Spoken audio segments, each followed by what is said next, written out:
In Nashville tonight, the community continues to grieve after the shooting yesterday at a private Christian elementary school. 6 people were killed, including 3 9-year-olds. And tonight, the city is still coming to terms with what has become a regular occurrence for so many communities across the nation.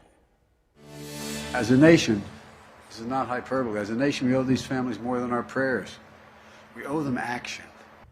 The day after the tragedy in Nashville, there are more calls for a ban on assault weapons. Staff at the White House say President Joe Biden spoke with Nashville's police chief and several of that city's officers, thanking them for their bravery and quick response at the school. It's really a stark contrast to what we saw just 10 months ago when 19 children and 2 teachers were murdered in Uvalde in what's been called the worst police response, one of the worst police responses in U.S. history. KVUE senior reporter Tony Plahetsky joining us here at the desk to talk more about the differences between the school shooting in Uvalde and in Nashville. So, Tony, what are experts saying are the main differences here?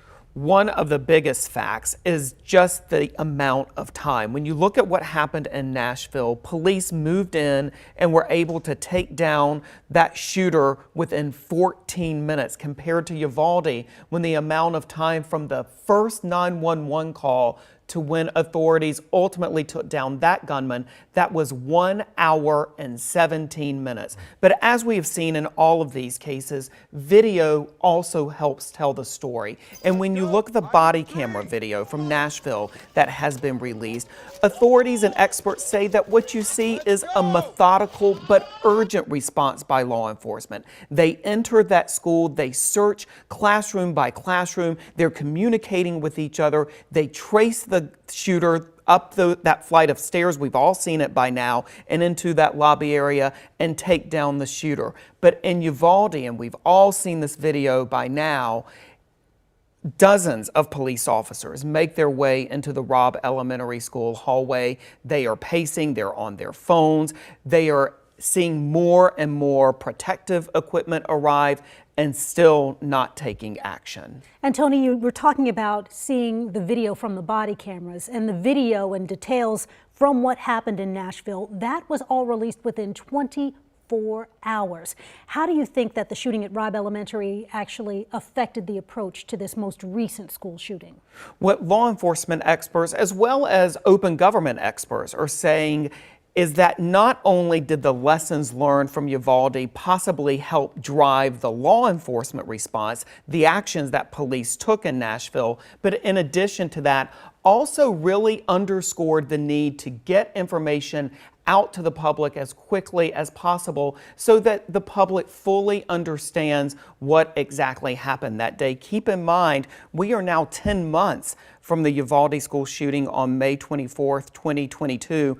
And we've received precious little information. There's still a wide body of evidence that investigators have collected that the public to this day has not seen. It's got to be just terribly hard for those families in Uvalde that are still grieving the loss of their children and the 2 teachers that were killed. How are they reacting to the news of what we've heard in Nashville this week? Some of them are very much being vocal in social media posts, obviously grappling with not only the reality of a school shooting that claimed 6 lives, but also in addition to that, seeing this body camera footage that has been released showing just how quickly police could have responded and could have taken action that day in Uvalde at Robb Elementary School. Of course, we do not know if a faster response, that's one of the main questions that still lingers from Uvalde, is whether a faster response could have saved lives. But authorities are unequivocal in Nashville, saying that this shooter had a lot of weapons and that a fast response almost certainly saved that person from claiming more lives. Such a stark contrast between the 2 scenes. It is. Senior reporter Tony Plahetsky joining us on the desk tonight. Tony, thank you. Thank you.